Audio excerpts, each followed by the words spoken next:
जय माँ गायत्री, जय गुरुदेव, सभी को मेरा प्रणाम। आज गायत्री की साधना के बारे में बात करेंगे। गायत्री की साधना का सत परिणाम सदैव मिलता है। गायत्री साधना का सत परिणाम अवश्यंभावी होता है।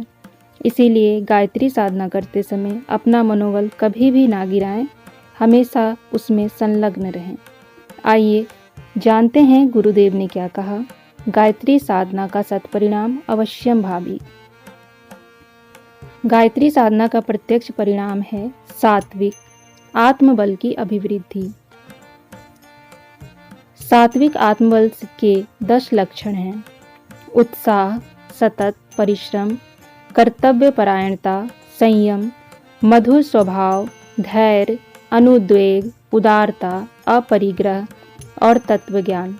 यदि कोई व्यक्ति सच्ची गायत्री साधना कर रहा है तो उसमें अवश्य ही ये गुण बढ़ेंगे, और जैसे जैसे यह बढ़ोतरी आगे चलेगी वैसे जीवन की कठिनाइयों का समाधान होता चलेगा। जब साधक की आत्मा गायत्री शक्ति से परिपूर्ण हो जाती है तो उसे किसी भी प्रकार का कोई कष्ट, अभाव या दुख नहीं रहता। वह निरंतर पूर्ण परमानंद का, ब्रह्मानंद का अलौकिक रसावादन करता रहता है। भ्रांत, पथभ्रष्ट, लालची, गायत्री को मुफ्त में ठगने का षड्यंत्र करने वाले लोग सच्ची साधना नहीं कर सकते। करना तो दूर, उसे ठीक तरह समझ भी नहीं सकते। वे जिह्वा के अग्रभाग से 24 अक्षरों को तोतारंटत करते हैं। अंतःकरण में श्रद्धा, विश्वास का नाम भी नहीं होता। मातृभक्ति का प्रेमाकुल कहीं दिख नहीं पड़ता। जितने मिनट 24 अक्षर रटते हैं उतने समय अपनी अवांछनीय, अनैतिक, अवास्तविक मृग तृष्णाओं में ही मन को लपलपाते रहते हैं। 10-5 दिन जप करने पर यदि उनकी सब तृष्णाएं पूरी नहीं हो गई तो उनका साहस टूट जाता है और साधना को छोड़ बैठते हैं। साधना विधि से छोटे छोटे नियम बंधनों तक को गवारा नहीं करना चाहते। दान पुण्य के नाम पर 1 कौड़ी खर्च करना ब्रज उठाने के समान भारी मालूम पड़ता है। ऐसे लोगों की साधना प्रायः निष्फल रहती है। कई बार तो वह पहले की अपेक्षा भी घाटे में ही रहते हैं। वे सोचने लगते हैं कि अब हमारे सब काम गायत्री करके रखेगी, इसलिए हमें अब कुछ नहीं करना है। वे अपने रहे बचे प्रयत्न को भी छोड़ बैठते हैं। आलस्य, अकर्मण्यता और परावलंबन की मनोवृत्ति में केवल कार्य नाश ही हो जाता है।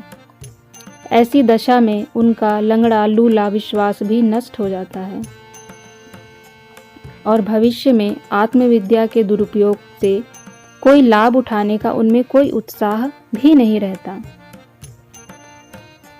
उपरोक्त प्रकार की छछोरी बुद्धि के साथ, बाल क्रीड़ा के साथ साधना करना निष्प्रयोजन है। कभी कभी तत्काल आश्चर्यजनक परिणाम भी होते अवश्य हैं, पर सदा ही वैसी आशा नहीं की जा सकती। वेद माता की आराधना एक प्रकार का आध्यात्मिक कायाकल्प करना है।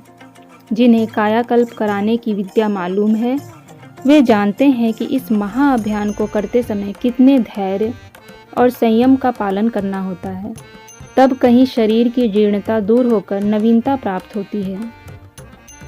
गायत्री आराधना का आध्यात्मिक कायाकल्प और भी अधिक महत्वपूर्ण है। उसके लाभ केवल शरीर तक ही सीमित नहीं हैं, वरन शरीर, मस्तिष्क, चित्त, स्वभाव, दृष्टिकोण सभी का नवनिर्माण होता है और स्वास्थ्य, मनोबल एवं सांसारिक सुख सौभाग्यों में वृद्धि होती है। ऐसे असाधारण महत्व के अभियान में समुचित श्रद्धा, सावधानी, रुचि व तत्परता रखनी पड़े तो इसे कोई बड़ी बात न समझना चाहिए। केवल शरीर को पहलवानी के योग्य बनाने में काफ़ी समय तक धैर्यपूर्वक व्यायाम करते रहना पड़ता है।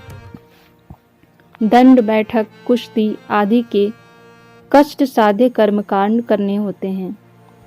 यह सत्य है कि कई बार जादू की तरह गायत्री उपासना का लाभ होता है।